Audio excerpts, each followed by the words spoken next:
दिल्ली में राजवर्धन सिंह परमार जो राष्ट्रीय लोक जनशक्ति पार्टी के दिल्ली प्रदेश के अध्यक्ष हैं, उन्होंने प्रेस वार्ता कर पार्टी के 3 पदों पर रविंद्र कुमार, पंडित शिव नारायण तिवारी और सुनील सचदेवा को नियुक्त किया। राजवर्धन सिंह परमार ने गौतम गंभीर पर गंभीर आरोप लगाते हुए कहा कि 1 रुपए की थाली चलाने से जनता के मूलभूत कार्य नहीं होते हैं। राजवर्धन सिंह ने इस प्रेस कॉन्फ्रेंस के माध्यम से ये भी बताया कि 2024 में जो लोकसभा के चुनाव होंगे, पूर्वी दिल्ली से राजवर्धन सिंह परमार ही चुनाव लड़ेंगे। चलिए आपको सुनाते हैं प्रेस कॉन्फ्रेंस में राजवर्धन सिंह परमार ने और क्या क्या कहा। आज बहुत ही अच्छा दिन है। दिल्ली प्रदेश के प्रदेश उपाध्यक्ष राष्ट्रीय लोक जनशक्ति पार्टी रविंद्र कुमार सिंह जी की घोषणा करनी है।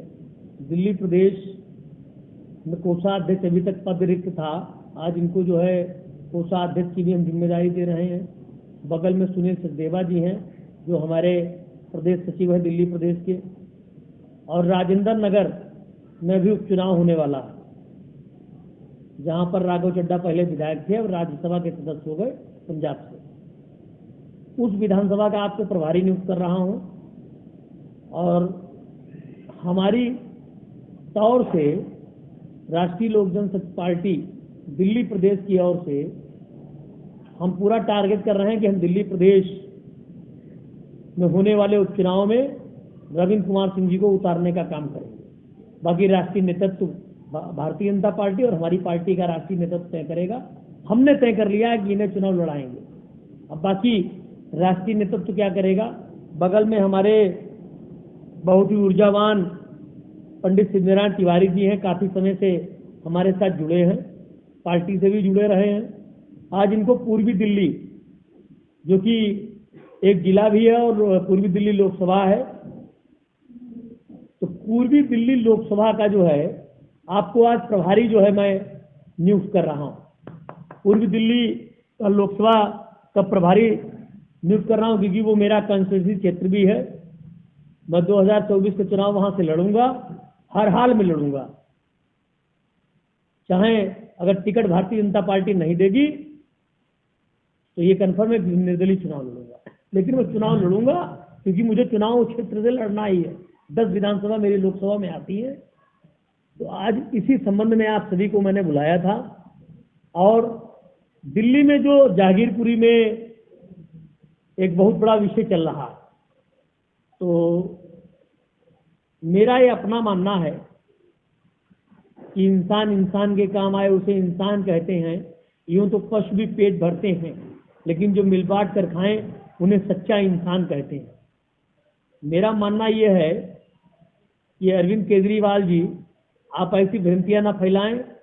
आज तक जितने भी दंगे हुए, आप सब मीडिया के साथी हैं, आपको पता है कि जितने भी दंगे हुए उनमें आरोपी आज तक जितने लोग बने वह सभी आम आदमी पार्टी के ही लोग थे।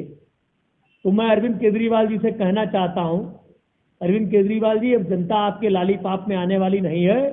आने वाला समय राष्ट्रीय लोक जनशक्ति पार्टी और एनडीए का दिल्ली में है। आने वाले चुनाव में, चाहे लोकसभा का चुनाव हो, चाहे विधानसभा का चुनाव हो और चाहे एमसीडी का चुनाव हो, मुझे लगता है कि तीनों में भारतीय जनता पार्टी और राष्ट्रीय लोक जनशक्ति पार्टी का गठबंधन अपने प्रत्याशियों को लड़ाने और जिताने का काम करेगा, क्योंकि दिल्ली की जनता ने अब मन बना लिया है। दिल्ली की जनता ने अब मन बना लिया है। ऐसे भगवाधारी लोग अब राष्ट्रीय लोक जनशक्ति पार्टी में जब आएंगे तो कहीं ना कहीं रातों की नींद अरविंद केजरीवाल की हराम होने वाली है।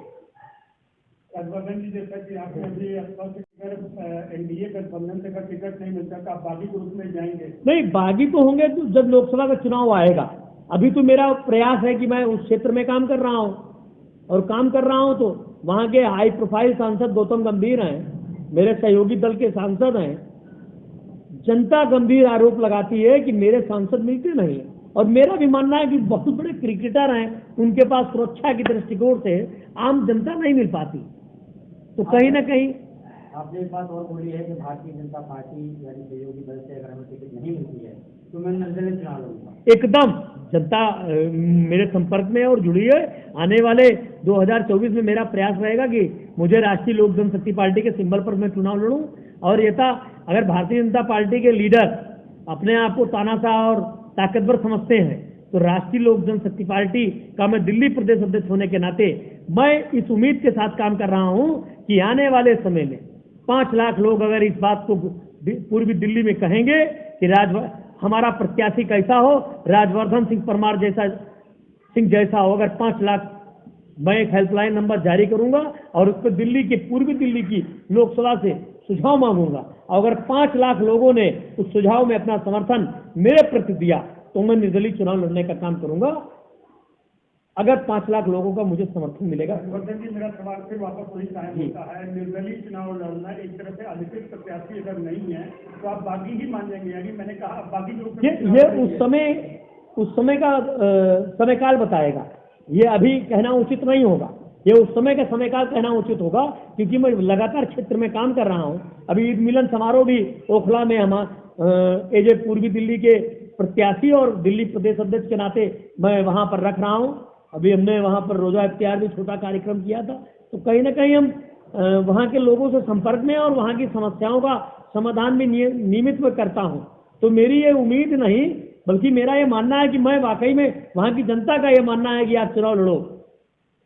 बाकी पूर्वी दिल्ली के आज जी आपने कहा जी बिल्कुल, और आप कह रहे हैं कि वो जनता से नहीं मिलते हैं, सुरक्षा का दृष्टिकोण, तो क्या इन सारी समस्याओं से पार्टी के आला कमान को आपको कभी? नहीं, मैं तो आपके माध्यम से भी कहता हूं कि भारतीय जनता पार्टी का शीर्ष नेतृत्व गौतम गंभीर जी को राज्यसभा भेज दे।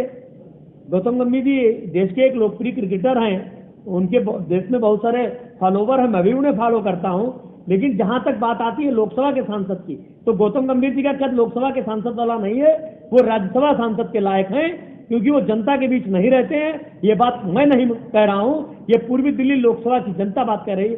1 रुपए की रसोई और 1 रुपए में भोजन स्टार्ट कर देना, ये लोकप्रिय सांसद की पहचान नहीं हो सकती। सांसद के पास लाखों काम होते हैं, कोई बीमार होता है, किसी की मृत्यु होती है, तमाम ऐसी जनता के पास समस्याएं हैं जिनको कहीं ना कहीं सांसद गौतम गंभीर जी नहीं सुन पा रहे। अभी आपने कहा कि गठबंधन कोई बात हुई है या? देखिए, आप दिल्ली प्रदेश के उपाध्यक्ष के पद पर थे और आगे भी रहेंगे। आपको आज दिल्ली का कोषाध्यक्ष बना रहा हूं और राजेंद्र नगर में मैं दिल्ली प्रदेश का प्रदेश अध्यक्ष होने के नाते इनको विधानसभा का प्रभारी नियुक्त करता हूं। ये वहां अपनी तैयारी करेंगे और अगर इनकी तैयारियों में बल मिलेगा, इनकी तैयारियों में बल रहेगा। देखिए, मैं एक पार्टी का अध्यक्ष हूं, ये मेरा एजेंडा है।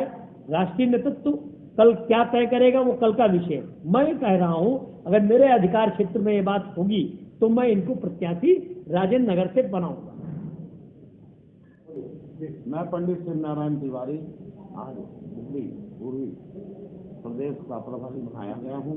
आरजेएलपी पार्टी ने मेरी काबिलियता को देखते हुए आज मेरा चयन किया है और मैं राज्यवर्धन का बड़ा आभारी हूँ और मैं पार्टी के लिए जी जान से काम करूँगा और आज से ही मैं संकल्प लेता हूँ कि मुझे जो भी क्या कहते हैं दायित्व दिया जाएगा उसको मैं निभाने की पूरी कोशिश करूँगा। लोक जनशक्ति पार्टी के अध्यक्ष दिल्ली प्रदेश के राजवर्धन सिंह परमार का बहुत बहुत धन्यवाद। मुझे 2 पदों पर नियुक्त करने के लिए दोनों पद जो हैं बहुत रिस्पॉन्सिबिलिटी के हैं। एक पैराडाइम शिफ्ट जिसको बोलते हैं वो करने का प्रयास करूँगा मैं, जिससे कि जो जनशक्ति है, लोक शक्ति है, उसको लगे कि एक तरह का जो आपके अलावा जो पार्टियां हैं उनमें भी ताकत है, उनमें भी दम है, ग्राउंड लेवल पे काम।